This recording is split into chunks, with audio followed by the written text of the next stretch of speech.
Welcome to Garden Wise Adventures. My name is Malie, and today we are on video number 14 of my Beginning Gardener series. And today I wanted to talk about something that's a little bit controversial and also something that is fun to grow. So today we're going to cover companion planting and growing herbs all at the same time. We're going to do a fun experiment, and we're going to talk about my take on companion planting. Now, my background is I do have a degree in landscape management at Brigham Young University, and they take a very science-based approach. So before I had my degree, I absolutely loved this book, Carrots Love Tomatoes, and I loved the idea of companion planting. I mean, it made a little bit of sense to me, kind of in a way, sort of, but it was very fun to think about that if you planted certain plants that they would repel insects and have some sort of benefit to other plants and make them grow better. And I still use some of those techniques in my garden. And even though through my education I found that most of that is not supported in science. Now, let me cover the things that are not supported in science. First of all, plants and insects do not function the way humans do. Insects can't smell. They do have ways to sense pheromones. You know, I know that they are attracted to plants that are a little weaker than others and attracted to certain plants, but it's not because they have a sense of smell or because they like a taste or don't like a taste.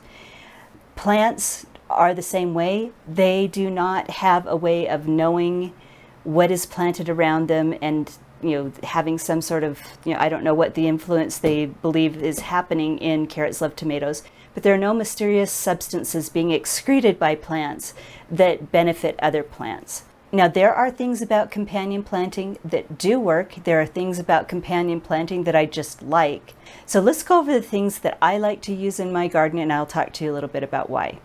Now, one thing that happens when planting a garden that can be detrimental to your garden is called monocropping. It's where you take big blocks of the exact same type of plant and just plant those plants all together.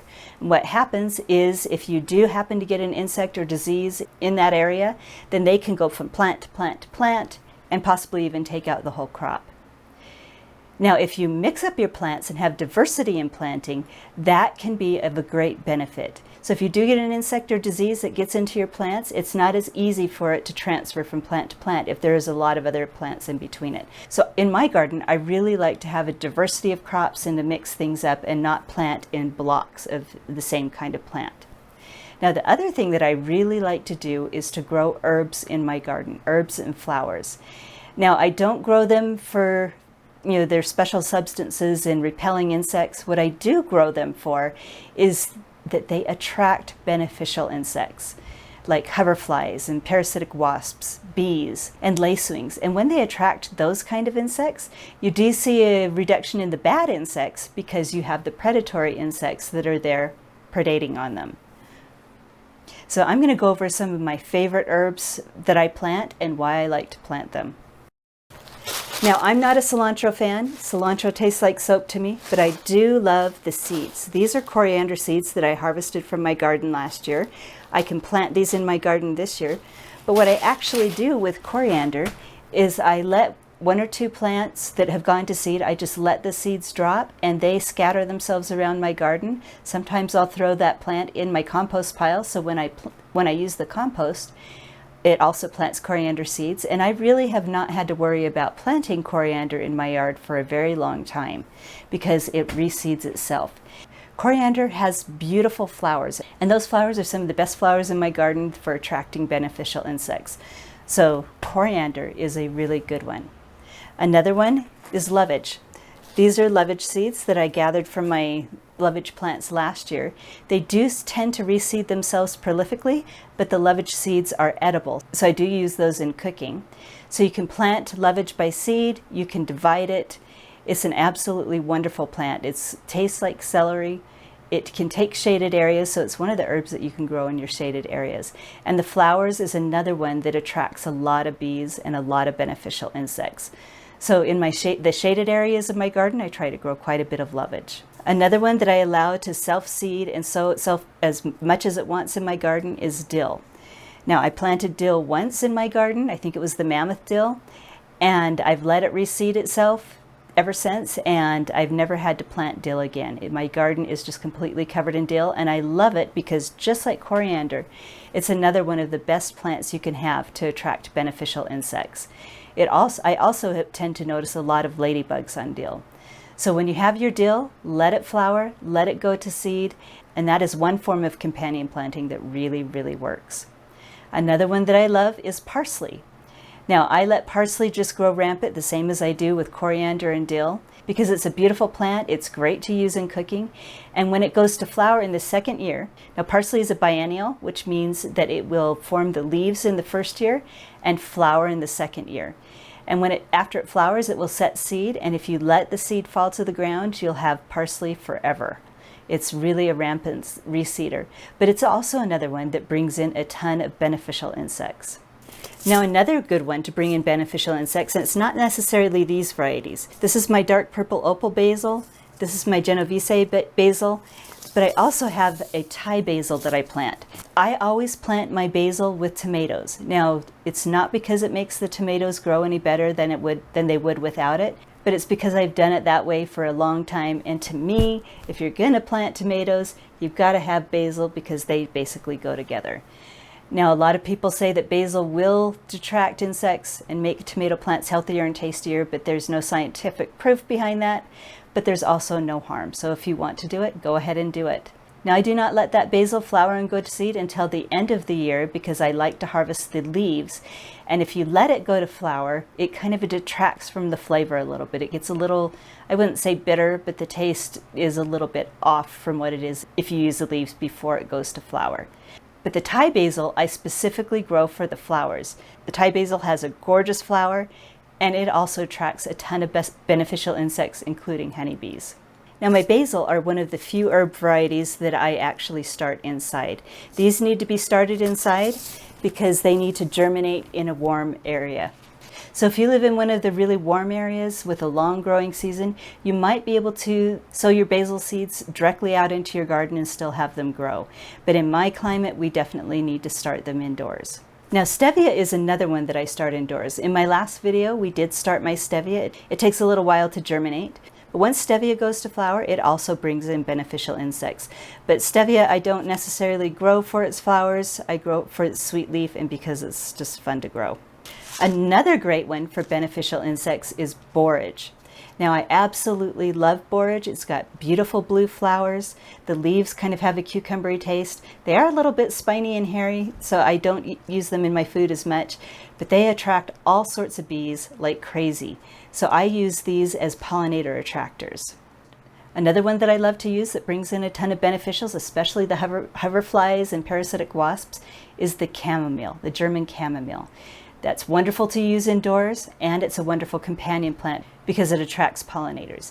Now, chamomile, you can actually start indoors or you can start outdoors. So the only ones that I start indoors in pots that I showed you are the basil and the stevia.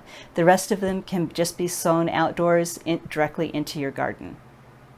So the list that I just gave you are annual herbs, and the annual herbs need to be started every year. They can reseed themselves, so they kind of act like perennial plants, but in reality, they do die in the winter and come back the next year by seed. Now let's talk to you a little bit about the perennial herbs that are really great companion plants for your garden because they attract beneficial insects. One is rosemary. Now today, we're going to do an experiment that I pretty much know is going to fail, but we're just going to try it anyway. I went out to my garden. This looks like a dead rosemary. In actuality, it's just a dormant rosemary. This is an ARP rosemary. This one comes from a plant that's 15 years old. We're here in Utah in zone 6/7, which just depends on the year. And one way to start rosemary is with softwood cuttings. So what you do is you take one of these the new growth, and the reason I don't think this is going to succeed today is this is the winter and my rosemary plants are not actively growing right now. Now, when rosemary plants are actively growing in the spring, you can take this little new growth, you could take the tips, which have been winter damaged here, just the tips are winter damaged, the rest of the plant's fine. You can take one of the branches of new growth, strip the bottom leaves off of it. And I like to leave a little foot on the bottom. I don't know if you can see how it's got a little foot there. You can use rooting compound. Dip it in the rooting compound. And then this is just my regular potting soil. So we're going to make a little hole, stick the little rosemary sprig in there, and we're going to keep this moist, not really wet, but we're going to keep this moist and under a humidity dome and see if we actually are able to spark any new growth. Now, if this was a spring and my rosemary plant was actively growing, I could pretty much guarantee you that this would grow roots and we would have a new plant. Rosemary is pretty easy to root. So let's do a few more. We're going to choose some of the sprigs with the least amount of winter damage. Pull them off, make sure we have that little foot at the bottom. We're going to start 4. So there's 4 of them. We're going to take off the lower leaves, dip them in rooting hormone, and stick them in the potting soil. So this is what they look like after we're done. And like I said, we're going to put them under lights in a warm room. And maybe, if we get lucky, they might start actively growing again and form roots. But I'm not holding out too much hope, like I said, because this is winter. So rosemary is a plant that you can definitely grow in warmer climates. They thrive. All types of rosemary, including the creeping rosemary, thrive in the warmer climates. In the cooler climates, you need to choose a cold-tolerant rosemary. And the main cold-tolerant variety is ARP. Now you can start rosemary by seed. I have not heard of too many people starting ARP rosemary by seed. But like I showed you, you can start it by cuttings. So rosemary is a good one. So it flowers in the winter and the early spring. And where we live, there's not a ton of pollinators active during that time, but whatever bees are out and about do love my rosemary. So that can be a good companion plant. Another one is oregano. Oregano makes an excellent, excellent companion plant because its flowers definitely attracts a ton of bees. It's one of the plants in my yard that the bees love the most. Now there's a lot of different types of oregano. One of my favorite new ones is Drops of Jupiter. It's more of an ornamental variety. You can use it in cooking, but it has a little bit milder flavor. But it's got more of a lime green color and it's more compact and it's absolutely gorgeous, especially when it's in flower. Last year was the first year that I planted it and it had a ton of pink, beautiful flowers that lasted, probably from July all the way through the end of the year. So oregano is another good one for companion planting. Another good one is thyme. Now there are so many different kinds of thymes. You can use thyme as an ornamental and you can use it in your garden. But when it flowers, it's another one that brings in the beneficial insects. It brings in a lot of the hoverflies and the parasitic wasps, lacewings and stuff like that. So thyme is another good one. Now you do need to watch the type of thyme that you grow and make sure that it's hardy in your area. Regular English thyme is a good one that's hardy in most areas. And when it flowers, it brings in beneficial insects. It is also culinary. Now, thyme can be started by division. It could be started by seed. It could be started by cuttings. You can start it any way you would like. And it's the same with oregano. I forgot to mention with oregano, you can start oregano with cuttings, just like I did with my rosemary. You can dig up a piece that already has a root on it and plant it somewhere else in your garden, or you can start it by seed. So perennial herbs are very easy to start. One of my favorite ways is just to go to the garden center, see what they have, purchase a plant, and plant it in your garden. It can't be easier than that. Another good one to grow that brings in the bees like crazy is winter savory. So I'll link a video up on top that I made about winter savory for those of you who don't know what it is. But it is another perennial herb that flowers midsummer, brings in a ton of bees. Tastes a little bit like thyme, but it's a little bit stronger than thyme. And it makes a gorgeous ornamental plant as well as a garden herb. Another good one that can be started by division, seed, or cuttings is sage. Sage is an absolutely gorgeous plant. In my area in Utah in zone 6/7, it is semi-evergreen, so we have leaves on it all year round, and it makes an excellent ornamental plant. It can also be started by division, where you just dig out a piece of the plant, plant it somewhere else, or by seed, or by cuttings. And then finally, the last one is mint.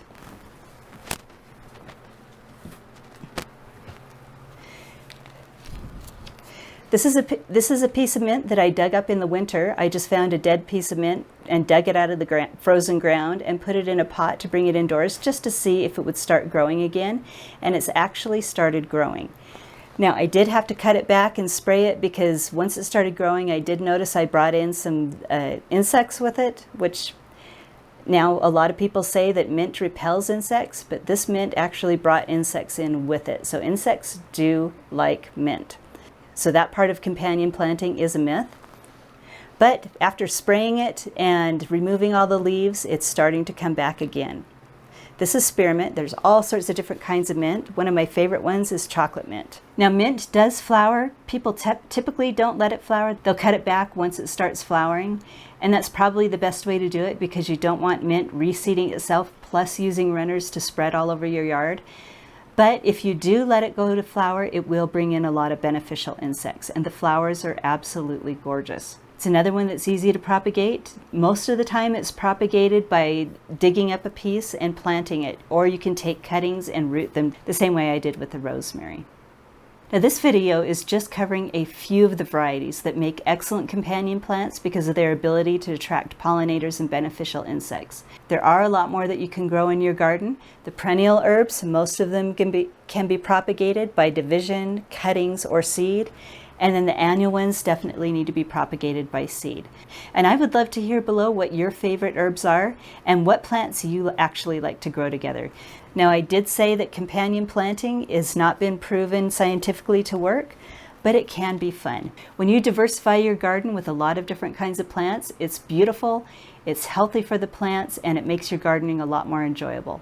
And I would love to hear what you've been planting in your garden. Hopefully this video has been helpful to you. If it has been helpful to you, I hope you like, subscribe, share it with your friends, and go have a wonderful garden adventure.